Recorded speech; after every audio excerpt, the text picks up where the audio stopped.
Hello everyone, good evening, नमस्कार, जय श्री राधे राधे। आप सभी बच्चों को फिर से वेलकम है आज के सेशन में। बच्चों, जैसा आप सभी के डिमांड पर, ठीक है, journey inside the atom chapter को लेकर के आ चुके हैं और आज का क्लास बहुत ही ज्यादा जबरदस्त शानदार होने वाला बच्चों, ठीक है। तो इस लेक्चर को बहुत ही ध्यान से आप देखिएगा और साथ साथ नोट्स बनाने का काम कर सकते हैं, या फिर हो सके तो आप बाद में भी नोट्स बना सकते हैं। इसके लिए कोई दिक्कत वाला बात नहीं है, ठीक है बच्चों। तो चलिए, आपका समय इंपॉर्टेंट है, तो समय को ध्यान रखते हुए आज के इस लेक्चर को शुरू करते हैं बच्चों, ठीक है। बच्चा पार्टी, ये लेक्चर नंबर 1 है जर्नी इनसाइड द एटम का, ठीक है। तो सबसे पहले हम ये समझ लेते हैं बच्चों कि आज के सेशन में, आज के क्लास में क्या क्या चीजें हम लोग पढ़ने वाले हैं, ठीक है। और ये पूरा क्लास 9th का जो न्यू एनसीईआरटी बुक है, उस सिलेबस के अकॉर्डिंग एकदम सीक्वेंस वाइज में एनसीईआरटी के वर्ड बाय वर्ड आपको कवर किया जाएगा इस सेशन के अंदर, ठीक है बच्चों। तो आज के लेक्चर में हम क्या क्या पढ़ने वाले हैं, तो सबसे पहले यही बात समझ लेते हैं। तो बच्चा पटे, आज का लेक्चर का फ्लो क्या होने वाला है। तो सबसे पहले हम लोग समझेंगे कि आखिरकार मैटर सर किसको बोलते हैं, ठीक है। मैटर, अरे वो वाला मैटर नहीं, वो वाला मैटर नहीं, वाला मैटर क्या होता है, ठीक है। फिर एटम्स के बारे में समझेंगे कुछ पॉइंट, और एटम से रिलेटेड ही कुछ एंशियंट ग्रीक फिलोसफर्स और एंशियंट इंडियन फिलोसफर के बारे में समझेंगे। वो एटम्स के बारे में अपना क्या क्या विचारधारा दिए थे, उसके बारे में समझेंगे। उसके बाद फिर हम आगे बात करेंगे डेल्टन्स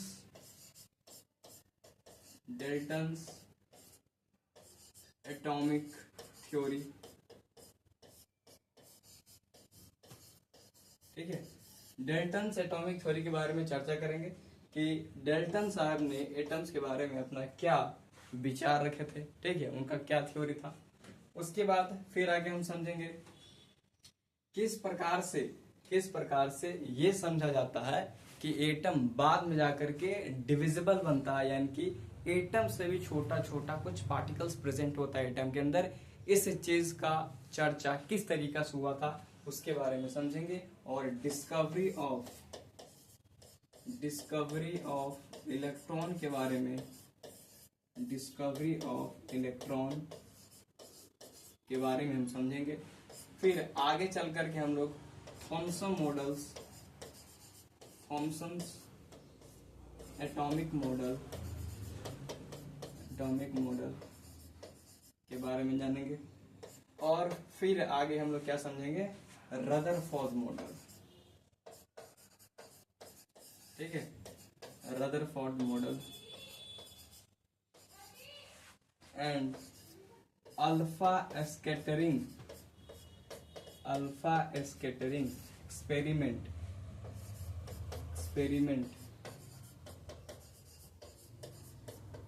के बारे में समझेंगे।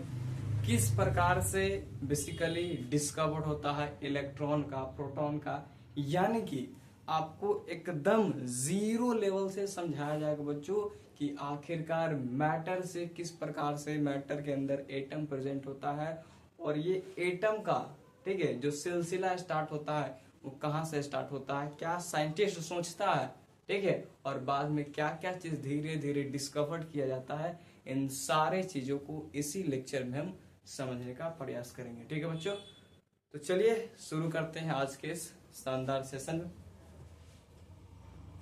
बच्चा पार्टी, ये हमारा टेलीग्राम चैनल है, ठीक है, जहां पर आपको क्या क्या मिलेगा, जहां पर आपको पीडीएफ नोट्स, ठीक है, पीडीएफ नोट्स आपको मिल जाएंगे, साथ ही साथ हैंड रिटन नोट्स भी आपको मिल जाएंगे, ठीक है ना। हैंड रिटन नोट्स भी आपको यहीं पर मिल जाएंगे, और भी इम्पोर्टेंट अपडेट वगैरह, ठीक है, कुछ इम्पोर्टेंट अपडेट वगैरह आ रहा है सीबीएसई से रिलेटेड, वो सारे चीज मिल जाएंगे, ठीक है। कौन सेशन कब आने वाले हैं, ये सारा चीज का डिटेल्स आपको इसी टेलीग्राम चैनल पर आपको मिलेगा। ठीक है, तो आप ज्वाइन कर लीजिएगा क्लास खत्म होने के बाद। ठीक है, तो चलिए शुरू करते हैं आज के सेशन को। तो बच्चा पार्टी, सबसे पहला सवाल आपके मन में यही आना चाहिए और यही आना भी चाहिए कि आखिरकार सर मैटर होता क्या है, व्हाट इज मैटर।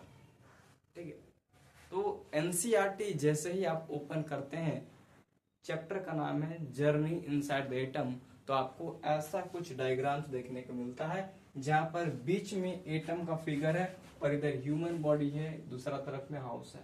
ठीक है बच्चों, यहाँ पर क्या दिखाने की कोशिश कर रहा है, जैसे एक ह्यूमन बॉडी के अंदर ऑर्गन्स प्रेजेंट होता है बच्चों, और ऑर्गन्स के अंदर टिश्यू होता है, टिश्यू के अंदर सेल होता है, सेल्स के अंदर प्रोटीन होता है, और इस प्रोटीन के अंदर क्या होता है बच्चों, एटम्स होता है। उसी प्रकार से हाउस के अंदर रूम होता है, रूम के अंदर वॉल होता है, और इस वॉल के अंदर ब्रिक होता है, और ब्रिक के अंदर क्या होता है बच्चों, कुछ सिलिकेंट्स होते हैं, और इसके अंदर बच्चों क्या होता है, एटम्स प्रेजेंट होता है।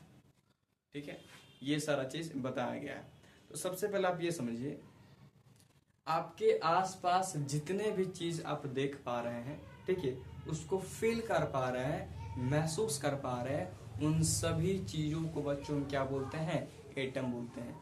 कुछ भी, चाहे आप ये पेन देख लीजिए, आप हमको देख पा रहे हैं, बोर्ड देख पा रहे हैं, आपके पास पेन होगा, टेबल होगा, चेयर होगा, बुक होगा, ये सारे के सारे चीज क्या है बच्चों, एटम्स है, सॉरी मैटर है।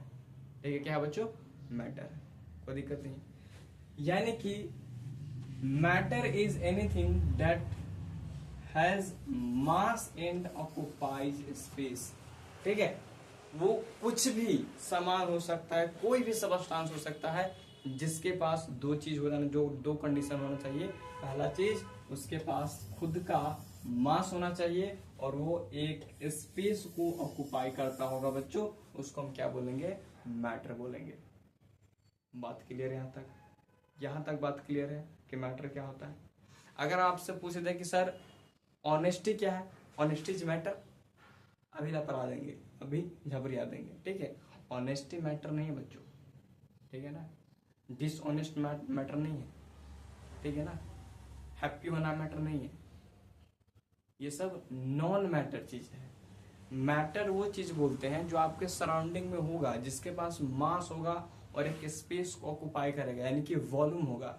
तो मैटर का सिंपल सी बात है, आप दो कीवर्ड्स याद रखिएगा। ठीक है, पहला चीज, इसके पास मास होना चाहिए सर, ठीक है, और दूसरा चीज, इसके पास वॉल्यूम होना चाहिए सर। मास और वॉल्यूम जिसके पास होगा उसको हम क्या बोलेंगे बच्चा पार्टी, उसको हम मैटर बोलेंगे। ठीक है, अब यही जो मैटर है बच्चों, जो मैटर है किस चीज से मिलकर बना हुआ है, छोटे छोटे टाइनी पार्टिकल से मिलकर बना हुआ है, और इस छोटे छोटे पार्टिकल्स को हम क्या बोलते हैं बच्चों, इसी छोटे छोटे पार्टिकल्स को क्या बोलते हैं बच्चों, हम एटम्स बोलते हैं। ठीक है, अब आपको बात पकड़ में आएगा, ये जो एटम्स है ये लिविंग थिंग्स में भी प्रेजेंट होता है, यानी कि लिविंग ऑर्गेनिजम्स में भी, चाहे प्लांट की बात कर ले या फिर एनिमल्स की बात कर ले, चाहे ह्यूमन बींग्स की बात कर ले, और नॉन लिविंग थिंग्स के अंदर भी आपका एटम्स क्या होता है बच्चों, प्रेजेंट होता है। ठीक है, तो यहीं पर एक पॉइंट और ऐड कर लीजिए, present in both living and non living thing, living and non living thing.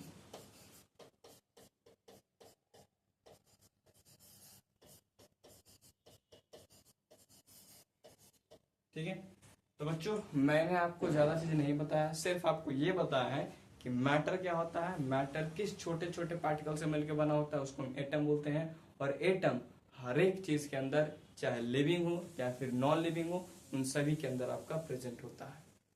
ठीक है, यहां तक क्या बात क्रिस्टल क्लियर हो चुका है, कहीं पर कोई दिक्कत नहीं है।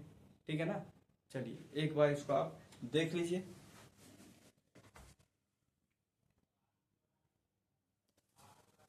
चलिए चलिए आगे बढ़ा जाए। अब बच्चा पढ़े, बात करते हैं rediscovery the roots of atomic theory का। ठीक है, यानी कि बात यहाँ तक समझ में आ गया सर। थोड़ा सा बात को कनेक्ट करने का कोशिश करना, ठीक है। देखिएगा, ध्यान से देखिए। सबसे पहले मैंने आपको क्या बताया कि सर मैटर होता क्या है, ठीक है। मैटर किसको आखिरकार बोलते हैं, कोई दिक्कत नहीं। तो मैटर के मतलब सर हम समझ गए हैं, जिसके पास मास होगा और जिसके पास वॉल्यूम होगा, ठीक है, उसको सर हम मैटर बोलेंगे। वो कोई भी सब्सटेंस हो जिसके पास मास होगा, चाहे ये पेन है, आपके पास बुक होगा, टेबल चेयर कुछ भी होगा, ठीक है, उसका कुछ ना कुछ अपना क्या होगा बच्चों, मास होगा। और मास होने के साथ साथ वो स्पेस को भी ऑक्युपाई करेगा, जगह को भी घेरेगा, यानी कि उसके पास क्या है, वॉल्यूम भी है, ठीक है बच्चों। तो जिसके पास क्या होगा, मास और वॉल्यूम, उसको क्या बोलेंगे, मैटर बोलेंगे। अब यही जो मैटर है बच्चों, यही जो मैटर है, ये किससे, छोटा छोटा पार्टिकल से मिलकर बना होता है, और उस छोटे पार्टिकल्स को क्या बोलते हैं, एटम्स बोलते हैं, ठीक है। क्या बोल रहे हैं बच्चों, एटम बोल रहे हैं, यानी कि एटम से मिलकर के बना हुआ है आपका मैटर। तो एटम उन सारे चीजों में प्रेजेंट होता है, चाहे वो लिविंग हो या फिर नॉन लिविंग हो, हर एक चीज में आपका एटम्स क्या होता है, प्रेजेंट होता है। अब यहाँ पर एटम्स का भी कोई डिस्कवरी नहीं हुआ था, ठीक है। 2000 साल पहले अगर हम पीछे चलेंगे, 2000 साल पहले अगर हम पीछे चलेंगे बच्चों, तो एटम्स का कोई भी डिस्कवरी नहीं हुआ था। वहां पर लोग जो साइंटिस्ट है, ठीक है, वो अपना क्या कर रहे थे, इमेजिन करके कुछ चीजें बता रहे थे एटम्स के बारे में, ठीक है। देखिए ध्यान से, लिखा हुआ है Acharya Kanad,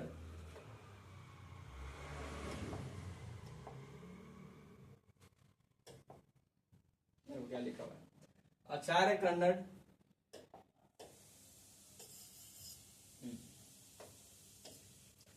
Acharya Kanad was an ancient Indian philosopher, ठीक है। He introduce the concept of paramanu, ठीक है। तो आचार्य कन्नड़ जो है, ये क्या थे, एंशियंट इंडियन फिलोसोफर थे। पहला बात आप याद रखिएगा, ठीक है। पहला बात आपको याद रखना है, Acharya Kannada ancient Indian philosopher थे, और इन्होंने परमाणु का कॉन्सेप्ट दिया। अगर हम 2000 साल पहले चलेंगे, 2000 साल पहले अगर चलेंगे, तो आपको क्या पकड़ में आएगा, ये जो कन्नड़ साहब है, ठीक है, आचार्य कन्नड़ साहब, इन्होंने क्या कहा, जिसको आप मैटर बोल रहे हो, ठीक है, जिसको आप मैटर बोल रहे हो, इस मैटर को उन्होंने बोला द्रव्य। क्या बोला, द्रव्य बोला, ठीक है, कोई दिक्कत नहीं है। अब इस द्रव्य को यानी कि मैटर को आप क्या करोगे, फर्दर इसको डिवाइड करोगे, और फर्दर डिवाइड करोगे, अगेन एंड अगेन डिवाइड करोगे। डिवाइड करने के बाद आप एक स्टेज पर पहुंचोगे, ठीक है, आप एक स्टेज पर पहुंचोगे जिसका फर्दर डिवीजन नहीं हो सकता, जिसका फर्दर डिवीजन नहीं हो सकता बच्चों। उस स्टेज को हम क्या बोलेंगे, उस स्टेट को बोलेंगे परमाणु। क्या बोलेंगे, उस स्टेट को हम क्या बोलेंगे, परमाणु बोलेंगे। इस परमाणु को फर्दर डिवाइड नहीं किया जा सकता है, यानी कि इससे छोटा डिवीजन नहीं हो सकता है। बात फिर से समझिएगा ध्यान से। आचार्य कन्नड़ साहब ने क्या बोला कि जिस चीज को अभी आप मैटर बोल रहे हो, उसको उन्होंने बोला द्रव्य, और इस द्रव्य को बार बार आप डिवाइड करोगे, अगेन एंड अगेन डिवाइड करोगे। डिवाइड करने के बाद आप एक स्टेज पर पहुंचेगे, उस स्टेज को क्या बोलेंगे, परमाणु बोलेंगे। और इस परमाणु को फर्दर डिवाइड नहीं किया जा सकता है, यानी कि परमाणु कैसा है, इनडिविजिबल है, इनडिविजिबल है, ठीक है। परमाणु को फर्दर डिवाइड नहीं किया जा सकता है, ठीक है। आगे लिखा हुआ है कि परमाणु is the smallest indivisible particle of matter, ठीक है। परमाणु can not be seen with naked eye, ठीक है। अगला पॉइंट क्या है कि परमाणु को क्या है बच्चों, नेकेड आई से नहीं देखा जा सकता है, इतना छोटा चीज हो जाएगा, ठीक है। आगे समझिए। अब उन्होंने बताया कि अगर दो परमाणु को एक साथ कंबाइन करोगे, दो परमाणु को एक साथ कंबाइन करोगे, जैसे मान के चलिए कि एक ये परमाणु है, ठीक है, और एक दूसरा परमाणु है, इस दोनों परमाणु को अगर हम एक साथ कंबाइन करेंगे तो ये परमाणु दो परमाणु एक साथ कंबाइन होने के बाद क्या बनाएगा, तो यहाँ पर जो फॉर्म बनेगा, मान के चलिए कि ये एक फॉर्म बना, ठीक है। इस पूरा कंप्लीट फॉर्म को क्या बोलेंगे बच्चों, हम डायड बोलेंगे, ठीक है। क्या बोलेंगे, डायड बोलेंगे। और अगर एक साथ तीन परमाणु को कंबाइन कर दिया गया, तीन परमाणु को एक साथ कंबाइन कर देंगे, तो कंबाइन करने के बाद इन तीनों को एक साथ क्या बोलेंगे बच्चों, इसको हम क्या बोलेंगे, ट्रायड बोलेंगे, ठीक है। कोई दिक्कत नहीं। फिर से एक बार समझते हैं बच्चों, ध्यान से समझिएगा, फिर से समझते हैं। अगर 2000 साल पीछे जा करके देखेंगे तो इंडियन फिलोसफर्स, ठीक है, एंशिएंट इंडियन फिलोसफर, जिनका नाम क्या है, आचार्य कन्नड़, उन्होंने क्या बताया कि जिस चीज को अभी आप मैटर बोल रहे हो, उस समय में उन्होंने उसको क्या बोला, द्रव्य, ठीक है। उस द्रव्य को आप डिवाइड करोगे अगेन एंड अगेन, ठीक है, यानी कि बार बार डिवाइड करोगे, तो डिवाइड करने के बाद एक स्टेज आएगा बच्चों जिसको फर्दर डिवीजन नहीं किया जा सकता है, ठीक है, जिसको फर्दर डिवीजन नहीं किया जा सकता है, उस स्टेज को क्या बोला, परमाणु बोला। और इस परमाणु को, ठीक है, इस परमाणु को क्या बोला गया कि आगे फर्दर डिवाइड नहीं किया जा सकता। ये बात क्लियर है। जब दो परमाणु को एक साथ कंबाइन किया जाएगा उसको बोलेंगे डायड, और तीन परमाणु को एक साथ कंबाइन उसको क्या बोलेंगे, ट्रायड बोलेंगे। कहने का मतलब ये है कि इस वर्ल्ड में जितना भी चीज बना हुआ है उन सभी को क्या बोल रहे हैं, द्रव्य बोल रहे हैं और मैटर बोल रहे हैं। और इसी परमाणु के कॉम्बिनेशन से ये सारा चीज का फॉर्मेशन हुआ है। ये कॉन्सेप्ट किनका था, आचार्य कन्नड़ के ये कॉन्सेप्ट था बच्चों, ठीक है। और इतना छोटा पार्टिकल आपका परमाणु हो जाता है जिसको आप नेकेड आई से, यानी कि अपने नंगी आंखों से नहीं देख सकते हैं। आपको उसको देखने के लिए यंत्र का, माइक्रोस्कोप का रिक्वायरमेंट पड़ेगा, ठीक है। यहाँ तो बात क्लियर है। चलिए आगे बात करते हैं। अब अलग दो फिलोसफर और आए, ग्रीक फिलोसफर, ठीक है, ग्रीक फिलोसफर जो कौन कौन थे, लुसिपस एंड डेमोक्राइट्स, ठीक है, लुसिपस एंड डेमोक्राइट्स, ये कौन थे, सबसे पहले आपको याद रखना है ग्रीक फिलोसफर्स थे ये, ठीक है, ancient Greek philosophers, ancient Greek philosopher, ठीक है बच्चों, कोई दिक्कत नहीं है।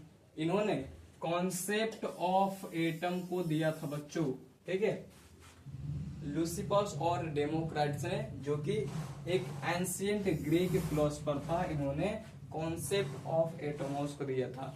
इन्होंने अपने ग्रीक भाषा में क्या बोला था कि एटम्स, ग्रीक भाषा में क्या बोला था, एटम्स बोला था। और एटम्स का मतलब क्या होता है, इंडिविजुअल, यानी कि एटम्स को फर्दर डिवाइड नहीं किया जा सकता है। तो अलग अलग साइंटिस्ट जो है, अलग अलग बेसिकली एंशिएंट फिलोसफर जो है, एक ही बात बोल रहा है, ठीक है, एटम बोल लो, परमाणु बोल लो, बात एक ही है। अल्टीमेटली बात यह है कि एटम्स को या फिर परमाणु को फर्दर डिवाइड नहीं किया जा सकता था, ठीक है, इतना छोटा पार्टिकल्स वो था। और उन्हीं के कॉम्बिनेशन से मैटर का फॉर्मेशन होता था, यानी कि कोई भी चीज बनता है तो उन्हीं के कॉम्बिनेशन से बनता था। ये बात बेसिकली एक मेन मुद्दा वाला बात था, ठीक है। लेकिन ये एक एक्सपेरिमेंटल चीज नहीं था, एक इमेजिनेशन था, ठीक है ना। आचार्य कन्नड़, ठीक है, और लुसिपस या फिर डेमोक्राइट्स ने जो बताया था, ये क्या था, इमेजिनेशन था। ये जरूरी, ये बेसिकली आपका एक्सपेरिमेंटल साइंटिफिक चीजें नहीं थी, ठीक है। अब अगला आता है जिसका नाम है जॉन डेल्टन, ठीक है।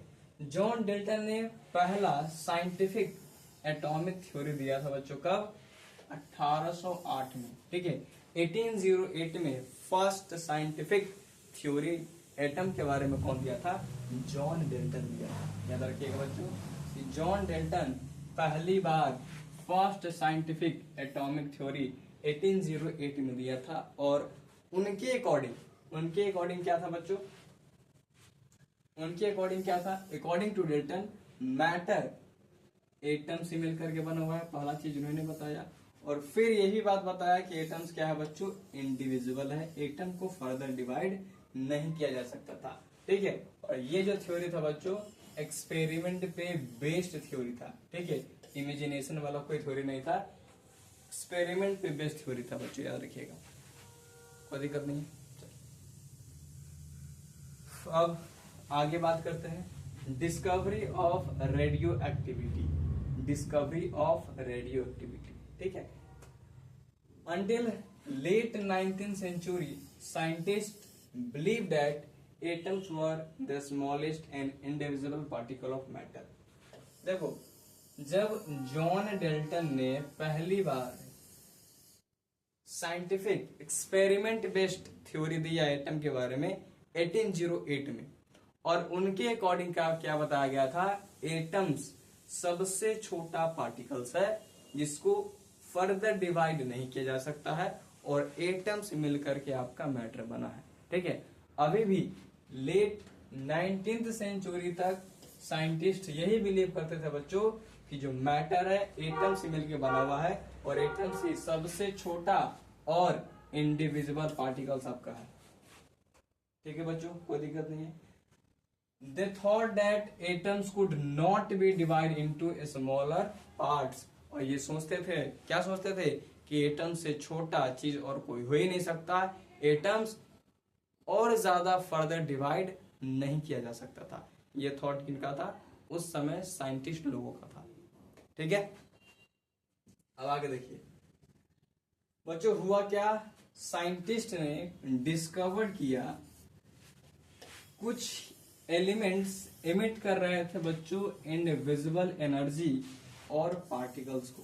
ठीक है, कुछ साइंटिस्ट ने डिस्कवर किया कि कुछ एलिमेंट जो है इनविजिबल एनर्जी और पार्टिकल्स क्या हो रहा है, इमिट हो रहा है। कहां से, एलिमेंट से, कुछ एलिमेंट से क्या हो रहा है, इनविजिबल एनर्जी और पार्टिकल्स इमिट हो रहा है। ठीक है बच्चों, और ये जो इनविजिबल एनर्जी और पार्टिकल्स इमिट हो रहा है इसको क्या बोलते हैं, रेडिएशन बोलते हैं बच्चों। क्या बोलते हैं, रेडिएशन।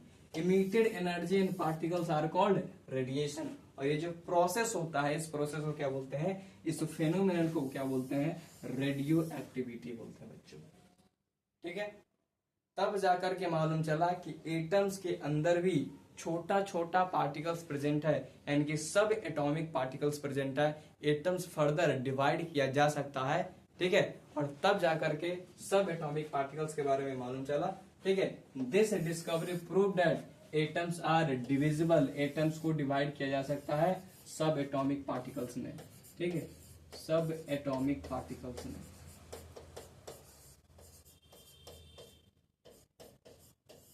कोई दिक्कत नहीं। दैट कंटेन स्मॉलर पार्टिकल्स, और ये जो स्मॉलर पार्टिकल्स है बच्चों क्या हो सकता है, इलेक्ट्रॉन होगा। ठीक है, और क्या होगा, प्रोटॉन होगा, और क्या होगा, न्यूट्रॉन होगा। ठीक है बच्चों, कोई दिक्कत नहीं है, यहां तक बात क्लियर है पूरा। चलो इसको ध्यान से देखो।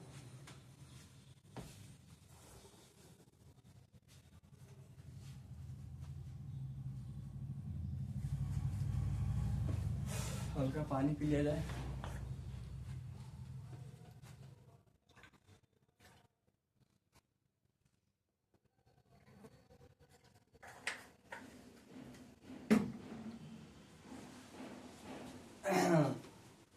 कोई दिक्कत नहीं, यहां तक बात क्लियर है।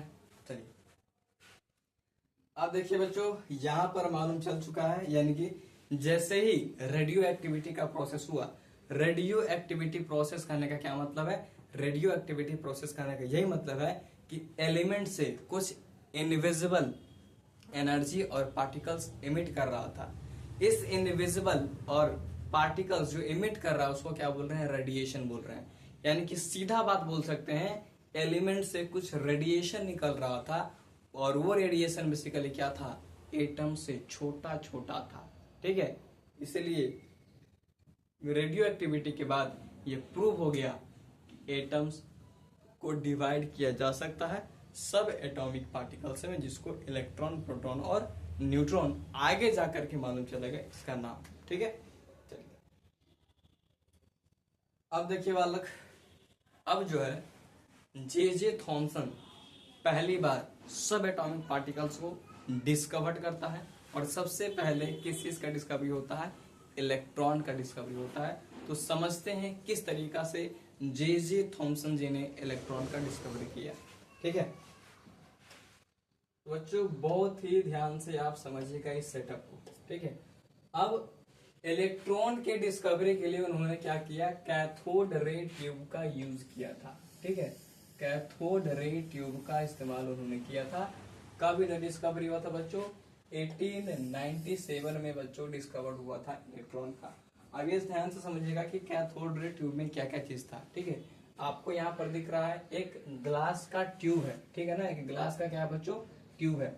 अब इस ग्लास के ट्यूब में यहाँ पर लगा हुआ है कैथोड। ठीक है, क्या लगा हुआ है? कैथोड, यानी कि निगेटिव टर्मिनल यहाँ पर लगा हुआ है, कोई दिक्कत नहीं है। और यहाँ पर क्या लगा हुआ बच्चों? एनोड लगा है, यानी कि पॉजिटिव इलेक्ट्रोड लगा हुआ है।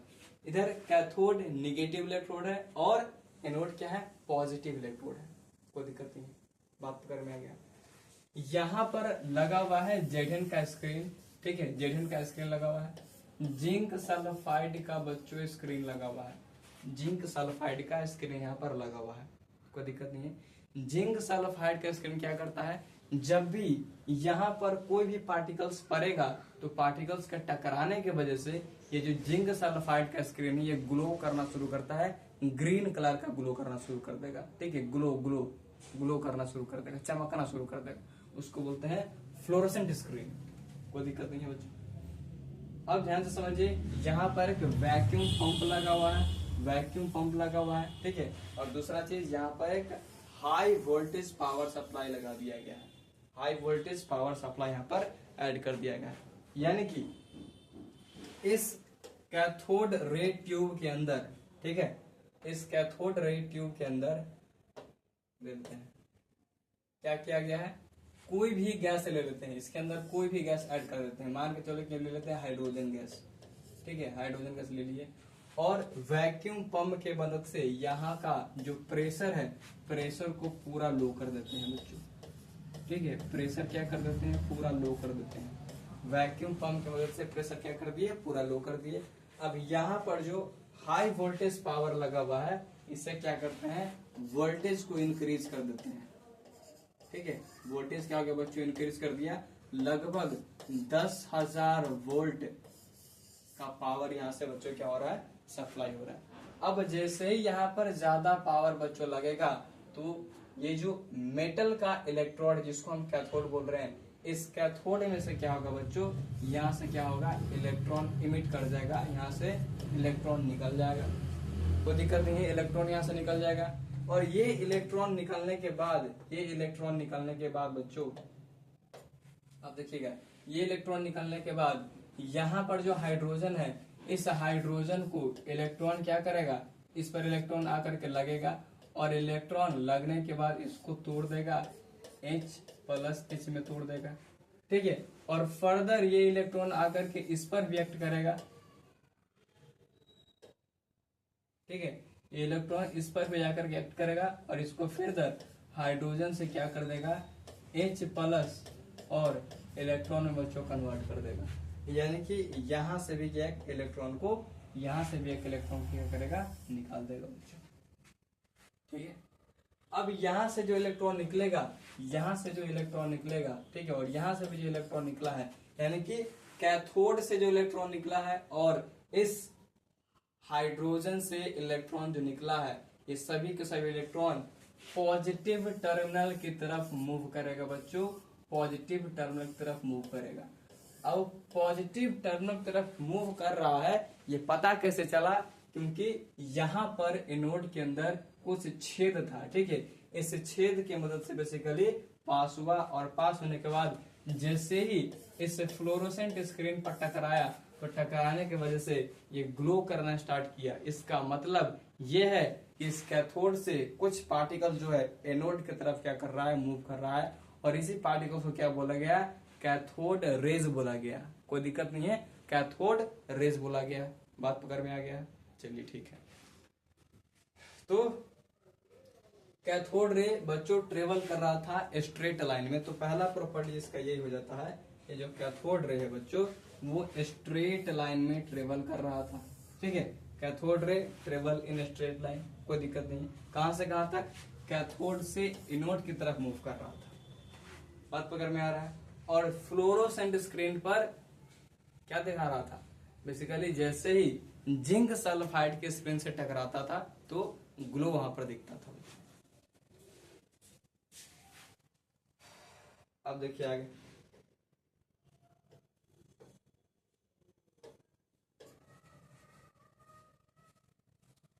अब आपसे प्रश्न पूछा जा सकता है कि सर कैथोड रे नेगेटिव है, ये पता कैसे चला? तो ध्यान से समझिएगा, इस चीज को आप ध्यान से समझिए। ठीक है, जैसे मान के चलिए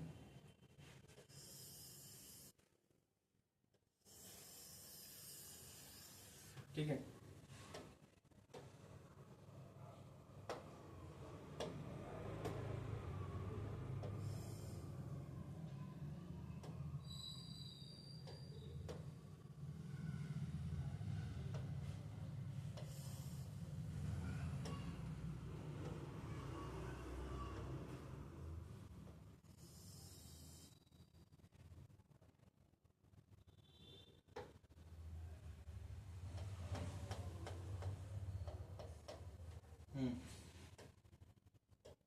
अब देखिए इसको हम क्या बोल रहे हैं? कैथोड। ठीक है, जो कि निगेटिव इलेक्ट्रोड है। इसको क्या बोल रहे हैं बच्चों? एनोड बोल रहे हैं, जो कि पॉजिटिव इलेक्ट्रोड है। और यहाँ पर क्या लगा हुआ है? जिंक सल्फाइड का स्क्रीन लगा हुआ है, जिसको बोलते हैं जेडन स्क्रीन। ठीक है, अब यहां से जैसे ही इलेक्ट्रॉन आ रहा था बच्चों, यहां से जैसे ही इलेक्ट्रॉन आ रहा था, ठीक है, इस साइड क्या लगा दिया गया? एक पॉजिटिव। ठीक है, और इस तरफ क्या लगा दिया गया? नेगेटिव चीज। इलेक्ट्रिक फील्ड इस तरफ पॉजिटिव था, इस तरफ क्या था? नेगेटिव था। तो जैसे ही ये आया, ये क्या किया? इस तरफ डेविएट कर गया, यानी कि पॉजिटिव की तरफ क्या किया? मूव कर दिया गया। ठीक है, मैग्नेटिक फील्ड भी, ठीक है, मैग्नेट भी यहाँ पर लगाया गया, जैसे शू हॉर्स हो गया। ठीक है, वो भी लगाने के बाद इस दोनों के यानी कि इलेक्ट्रिक और मैग्नेटिक फील्ड की वजह से आपको मालूम चल गया क्या? ये जो आने वाला रे जो है, यानी कि ये जो कैथोड रे है, कैथोड से आने वाला जो रे है बच्चों, ये क्या है? नेचर से नेगेटिवली चार्ज है। ठीक है, कोई दिक्कत नहीं है, बात पकड़ में आ गया। आगे देखिए क्या लिखा हुआ है। Cathode rays are actually a stream of tiny negatively charge particles. ठीक है, this particles are called electrons. और इन्हीं पार्टिकल क्या बोला गया बच्चों? इलेक्ट्रॉन बोला गया। ठीक है, अब यहाँ पर एक बात क्लियर है, ध्यान से समझिएगा। क्या लिखा हुआ है? Their nature does not depend on the material of cathode और द गैस प्रेजेंट। ठीक है, यानी कि कैथोड का क्या मटेरियल है, यानी कि जिस इलेक्ट्रोड यहाँ पर जो कैथोड बना हुआ है, जिस मटेरियल से बना हुआ है, कोई फर्क नहीं पड़ रहा है कि ये मटेरियल कौन सा है और इस ट्यूब के अंदर कौन सा गैस है, इससे भी कोई फर्क नहीं पड़ता है। कैसे कोई फर्क नहीं पड़ता है? अगर यहाँ का मटेरियल हम चेंज भी कर दे, कुछ भी लगा दे, तो भी हाई वोल्टेज निकलने के बाद यहाँ से इलेक्ट्रॉन निकलेगा। यहाँ पर हाइड्रोजन गैस के अलावा अगर हम दूसरा गैस रख दे, ठीक है, जैसे ऑक्सीजन रख देते हैं या फिर क्लोरीन रख दे, तो यहाँ पर आपको क्या दिखेगा? यहाँ पर क्लोरीन रहेगा या फिर ऑक्सीजन रहेगा, फिर भी कोई फर्क नहीं पड़ेगा। जैसे मान के चले कि यहाँ पर ऑक्सीजन ही रहे, तो ऑक्सीजन रहने की वजह से क्या होगा? ये O2 में टूट जाएगा और ये फिर ऑक्सीजन से क्या करेगा? इलेक्ट्रॉन को निकाल देगा और इसको O पॉजिटिव बना देगा बच्चों। ठीक है, कोई दिक्कत नहीं है। तो इससे कोई फर्क नहीं पड़ता है कि कैथोड किस मटेरियल से बना हुआ है या फिर ट्यूब के अंदर कौन सा गैस है, इस पर कोई फर्क नहीं पड़ता है, याद रखिएगा। ठीक है, कोई दिक्कत नहीं है। इलेक्ट्रॉन का चार्ज कितना होता है? तो इलेक्ट्रॉन का चार्ज बच्चों याद रखिएगा, चार्ज ऑफ इलेक्ट्रॉन कितना होता है? 1.6 -1.6 इंटू 10⁻⁻19 कूलम होता है बच्चों। ठीक है, कोई दिक्कत नहीं है। चलिए आगे देखिए, आगे लिखा हुआ है प्रॉपर्टीज ऑफ कैथोड रे। तो पहला बात तक पकड़ में आ गया कि कैथोड रे जो है स्ट्रेट लाइन में ट्रेवल कर रहा था, ठीक है, यानी कि मूव कहां से कैथोड से एनोड की तरफ मूव कर रहा था बच्चों, ठीक है। और जैसे ही कैथोड से एनोड की तरफ मूव कर रहा था तब जेडन स्क्रीन पर यानी कि फ्लोरोसेंट स्क्रीन पर क्या दिखा रहा था, ग्लो करता हुआ दिख रहा था बच्चों, चमकता हुआ दिख रहा था, ग्रीन कलर का ग्लो करता हुआ दिख रहा था। अगर ग्रीन कलर का ग्लो करता हुआ नहीं दिखता तो बच्चों ये पता ही नहीं चलता कि कुछ पार्टिकल्स वहां पर पास भी हो रहा है एनोड से, कैथोड से एनोड की तरफ कुछ पार्टिकल्स मूव भी कर रहा है, ये बात का पता ही नहीं चलता, ठीक है। चलिए, they are deflected by electric and magnetic field, ठीक है। जो कैथोड रे है यानी कि इलेक्ट्रॉन जो है मैग्नेटिक और इलेक्ट्रिक फील्ड में रखने के बाद डिफ्लेक्ट किया था बच्चों, करता है, याद रखना। This shows that cathode ray carry negatively charge, और इसी की वजह से ये पता चला, ठीक है, यानी कि जैसे इलेक्ट्रिक फील्ड या फिर मैग्नेटिक फील्ड का निगेटिव और पॉजिटिव टर्मिनल को रखा गया, तो ये जो कैथोड रे है पॉजिटिव टर्मिनल की तरफ क्या किया, मूव कर गया।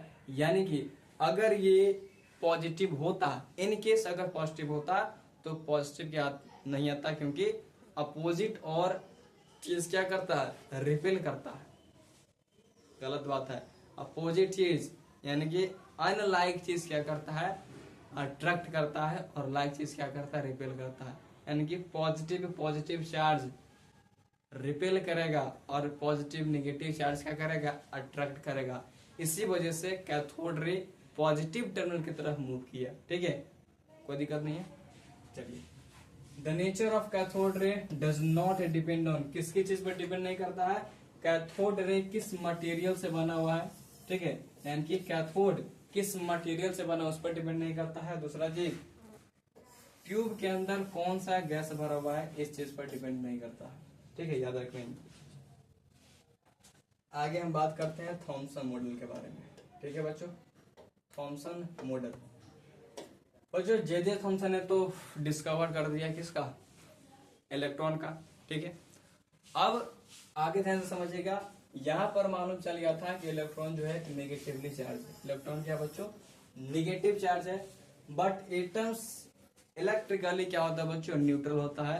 तो अगर इलेक्ट्रॉन नेगेटिवली चार्ज है और एटम्स न्यूट्रल होता है, इसका मतलब ये हुआ कि उसके अंदर कहीं ना कहीं पॉजिटिव चार्ज भी प्रेजेंट होगा।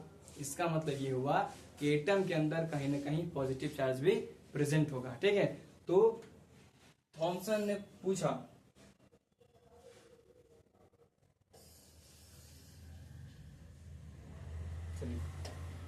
थॉमसन पूछा if electrons are negative where is positive charge present, ठीक है, पॉजिटिव चार्ज कहां पर प्रेजेंट होता है। और तभी जो है थॉमसन ने अपना मॉडल देता है, ठीक है, थॉमसन एटॉमिक मॉडल। और इस मॉडल के अकॉर्डिंग क्या था आप देख लीजिए, ठीक है। थॉमसन क्या बोलता है, atom is uniform sphere of positive charge. चलो पहला बात क्या बोलता है, atom is uniform sphere of positive charge, यानी कि एटम क्या है, एटम एक यूनिफॉर्म स्फीयर है पॉजिटिव चार्ज का। इस प्रकार से मान के चलिए एक स्फीयर है, ठीक है, और इस हर जगह पर क्या है बच्चों, पॉजिटिव चार्ज है। ये पूरा मटेरियल क्या है, पॉजिटिव चार्ज से भरा हुआ है। इस तरीके से आप समझो, इससे पूरा बन जाएगा।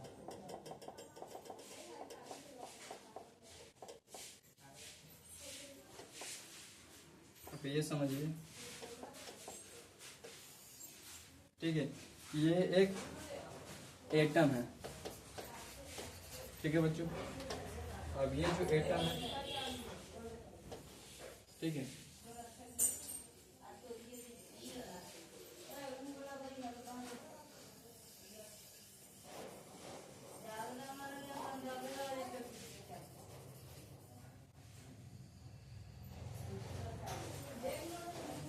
अब देखिए इस एटम का जो पूरा पार्ट है, ठीक है, इस एटम का पूरा पार्ट दिख रहा है, ठीक है, ये क्या है, पॉजिटिव चार्ज है।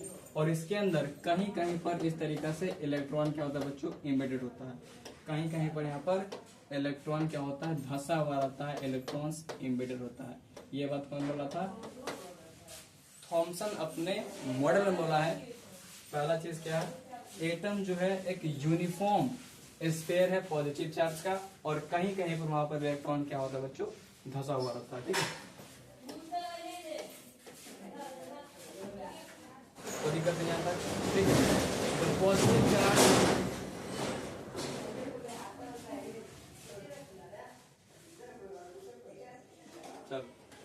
the electron are embedded throughout this positive sphere. The positive charge balance the negative charge of electrons, therefore the atoms remains electrically neutral. यानी कि थॉमसन सबसे पहले ही एक प्रश्न पूछा था कि अगर एटम के अंदर इलेक्ट्रॉन्स प्रेजेंट है, यानी कि नेगेटिवली चार्ज प्रेजेंट है, इसका मतलब ये हुआ कि एटम्स के अंदर कहीं न कहीं पर प्रोटॉन भी प्रेजेंट होगा, यानी कि पॉजिटिवली चार्ज प्रेजेंट होगा, तभी जाकर के एटम क्या होगा, न्यूट्रल होगा। ठीक है, तो उन्होंने अपने मॉडल में क्या बताया है, एटम एक यूनिफॉर्म स्फीयर है पॉजिटिव चार्ज का, ये पूरा पॉजिटिव चार्ज है, और कहीं कहीं पर इलेक्ट्रॉन्स क्या है, धंसा हुआ है। ठीक है, जो इलेक्ट्रॉन्स और प्रोटॉन मिल करके क्या बनाता है, एटम को न्यूट्रल बनाता है। और उन्होंने अपने एटम को कंपेयर किया है वाटरमेलन से भी और प्लम पुडिंग से भी। उसके मॉडल को वाटरमेलन मॉडल या फिर प्लम पुडिंग मॉडल के नाम से भी जानते हैं। यहाँ पर आप उसका कंपैरिजन बच्चों देख लीजिए। जैसे यहाँ पर आपको देखने को मिल रहा है, ये जो पूरा जो रेड वाला पार्ट आपको दिख रहा है, ये सब के सब क्या है, पॉजिटिव पार्ट है। और यहाँ पर ये जो दिख रहा है, कहीं कहीं पर ब्लू वाला पार्ट जो माइनस का साइन दिख रहा है बच्चों, इसका मतलब क्या है, निगेटिव चार्ज है। यानी कि एटम एक यूनिफॉर्म स्फीयर है जहाँ पर पूरा का पूरा पॉजिटिव चार्ज है और कहीं कहीं पर निगेटिव चार्ज है। आप समझ सकते हैं तरबूज के एग्जांपल से कि तरबूज का ये पूरा लाल वाला पार्ट को क्या बोल रहे हैं, पॉजिटिव चार्ज रिप्रेजेंट कर रहा है, लाल वाला पार्ट। और इसका जो सीड है, कहीं कहीं पर सीड प्रेजेंट होता है, इसमें धंसा रहता है, इस सीड को बच्चों इलेक्ट्रॉन से रिप्रेजेंट कर रहा है। ठीक है, और यही है बच्चों थॉमसन का मॉडल। आप दूसरा एग्जाम्पल में प्लम पुडिंग मॉडल के नाम से आप समझ सकते हैं, ये जो पूरा पार्ट आपको दिख रहा है, इसको पॉजिटिव चार्ज बोल रहे हैं, और कहीं कहीं पर आपका प्लम्स यानी कि खजूर यहाँ पर धंसा हुआ दिख रहा है, वो क्या है, एक इलेक्ट्रॉन की भांति है। कोई दिक्कत नहीं है, बात पकड़ में आ गया। चलिए, तो बच्चा पटे आज के सेशन में हम लोग यहाँ तक कंप्लीट कर चुके हैं। अगले सेशन में हम लोग बात करेंगे कि ये जो मॉडल था, थॉमसन का मॉडल था, ठीक है, जिन्होंने क्या बताया था, कंप्लीट एटम जो है पॉजिटिवली चार्ज होता है और कहीं कहीं पर इलेक्ट्रॉन धंसा होता है।